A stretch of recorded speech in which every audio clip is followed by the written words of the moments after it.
warahmatullahi wabarakatuh.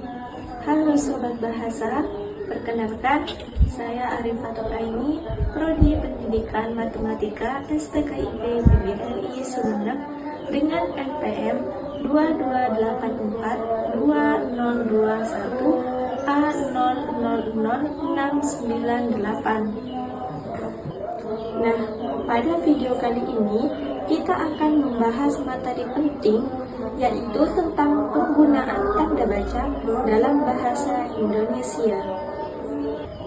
Tanda baca memiliki peran penting dalam penulisan. Tanpa tanda baca, makna suatu kalimat bisa berubah atau bahkan membingungkan. Selain itu, tanda baca dapat membantu kita dalam memahami struktur kalimat, intonasi, jeda, bahkan perasaan dalam tulisan.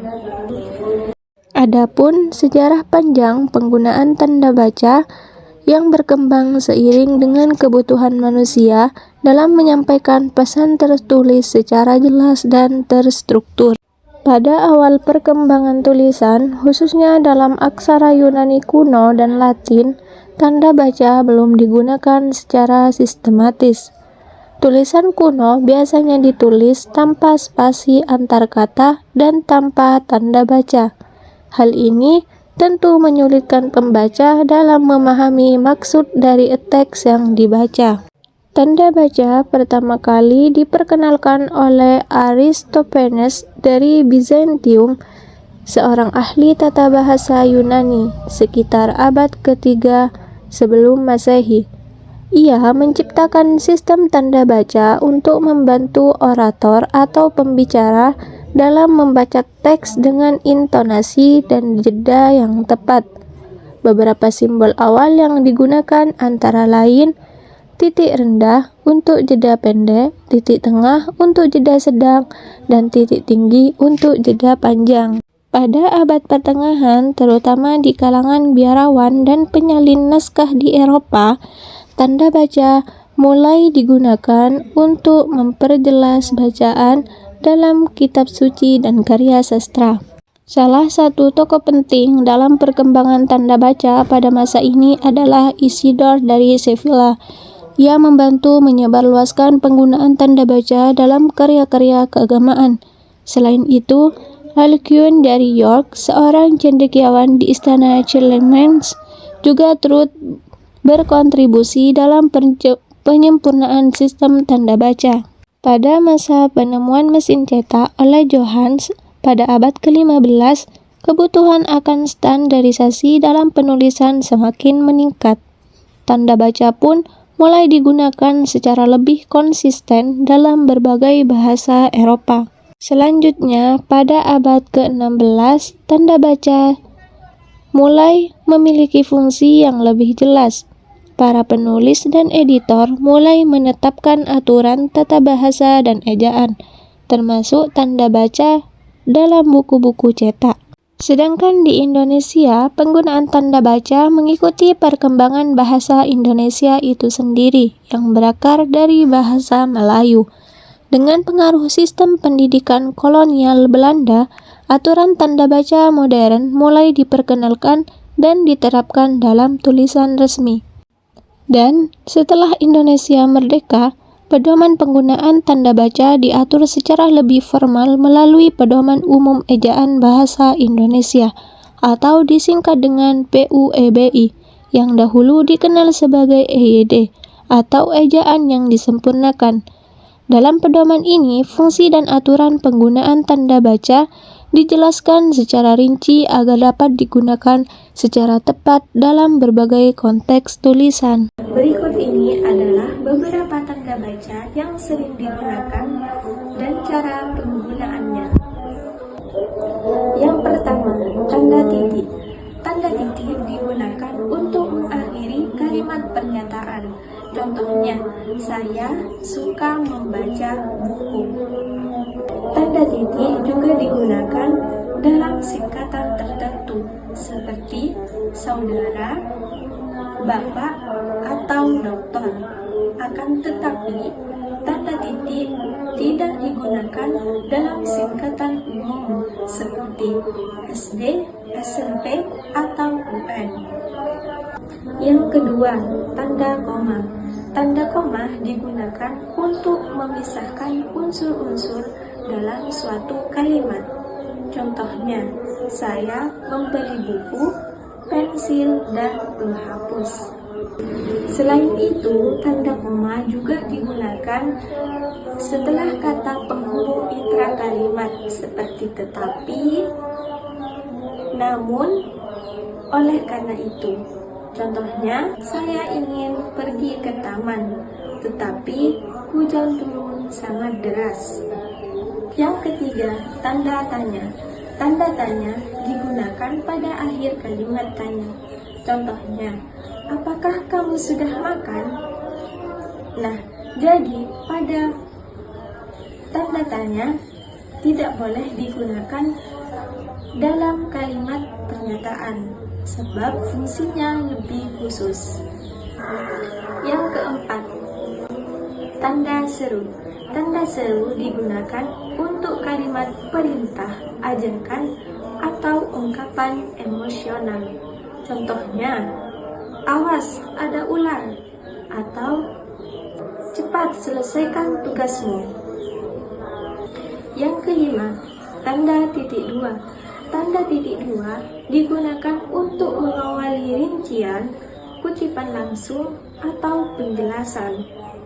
Contohnya, saya membawa alat tulis titik dua, pensil, buku, dan penggaris.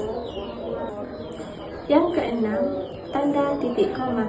Tanda titik koma digunakan untuk memisahkan bagian-bagian kalimat yang sejenis dan setara. Contohnya, hari sudah malam, titik koma, anak-anak masih membaca buku. Yang ketujuh, tanda petik. Tanda petik digunakan untuk mengapit kutipan langsung atau judul. Contohnya, ibu berkata, jangan lupa sarapan sebelum berangkat sekolah. Yang kedelapan, tanda kurung. Tanda kurung digunakan untuk menyisipkan keterangan tambahan. Contohnya, Andi dalam kurung ketua kelas sedang mengikuti lomba pidato. Yang ke-9, tanda hubung. Tanda hubung digunakan untuk menyambung kata. Contohnya, jalan-jalan, anak-anak, dan lain sebagainya. Yang ke-10, tanda pisah. Tanda pisah digunakan untuk membatasi keterangan tambahan. Contohnya, mereka hanya ingin satu hal, kedamaian. Yang ke-11, tanda elipsis atau titik tiga. Tanda elipsis atau titik tiga menunjukkan adanya bagian yang dihilangkan atau tidak. Contohnya, kalau begitu, saya akan pergi sekarang. Selain ada beberapa tanda baca dan cara penggunaannya, di sini kita akan belajar mengenai beberapa kesalahan umum yang sering terjadi dalam penggunaan tanda baca. Pertama, yaitu menuliskan tanda koma setelah kata dan saat merinci. Contohnya, saya membeli kue, donat, dan roti titik. Sedangkan penulisan yang benar yaitu saya membeli kue, donat, dan roti titik. Kesalahan yang kedua yaitu menggunakan tanda seru secara berlebihan. Contohnya, dalam penulisan tolong ada tanda seru yang lebih dari satu kali. Sedangkan penulisan tanda seru yang tepat yaitu cukup 1 kali. Berikut juga ada beberapa tips untuk mengatasi kesalahan umum yang sering terjadi. Pertama, baca kembali tulisan dengan suara pelan untuk merasakan jeda dan emosi. Dan yang kedua, pelajari penggunaan tanda baca dalam beberapa buku bahasa Indonesia. Dan yang ketiga, jangan ragu bertanya atau berdiskusi bersama guru atau teman terkait bahasa yang belum dipahami. Yuk uji pemahaman kalian tentang tanda baca melalui kuis singkat berikut. Pertanyaan pertama, manakah penggunaan tanda koma yang tepat? A. Sinta pergi ke pasar, lalu ke rumah nenek. Yang B. Sinta pergi ke pasar, lalu ke rumah nenek.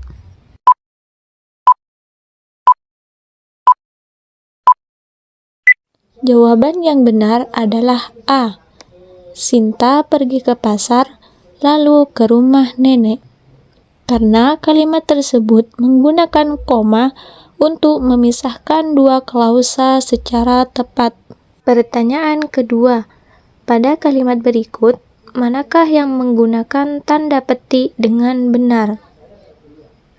A. Ayah berkata, jangan pulang terlalu malam. B. Ayah berkata, jangan pulang terlalu malam.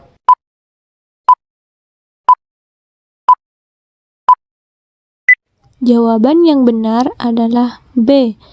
Ayah berkata, jangan pulang terlalu malam. Karena penggunaan tanda petik yang benar apabila diawali dengan koma sebelum kutipan langsung. Pertanyaan ketiga, perhatikan kalimat berikut. Saya ingin makan nasi goreng, mie goreng, dan sate. Apa kesalahan pada kalimat tersebut? A. Tidak ada koma sebelum kata dan.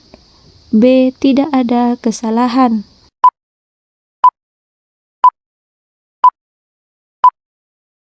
Jawaban yang benar adalah A, yaitu tidak ada koma sebelum kata dan.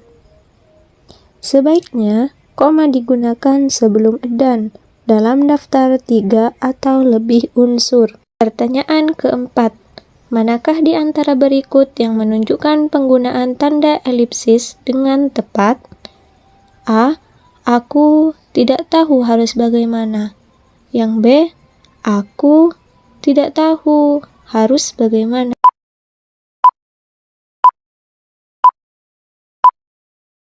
Jadi, untuk jawaban yang benar adalah A, yaitu aku tidak tahu harus bagaimana.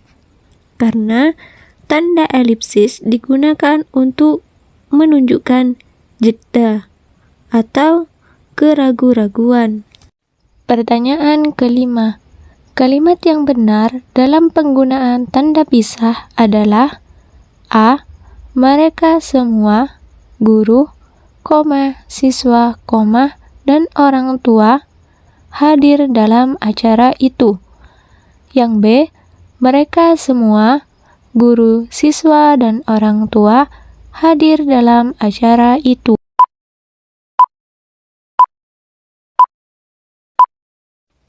Jawaban yang benar adalah A, yaitu mereka semua, guru, siswa, dan orang tua hadir dalam acara itu. Karena tanda pisah yang digunakan untuk membatasi keterangan tambahan yang A adalah yang paling tepat. Jadi, bagaimana Sobat Bahasa? Apakah kalian berhasil menjawab semua pertanyaan dengan benar? Jika tidak, jangan khawatir, teruslah belajar dan berlatih agar pemahaman kalian semakin baik.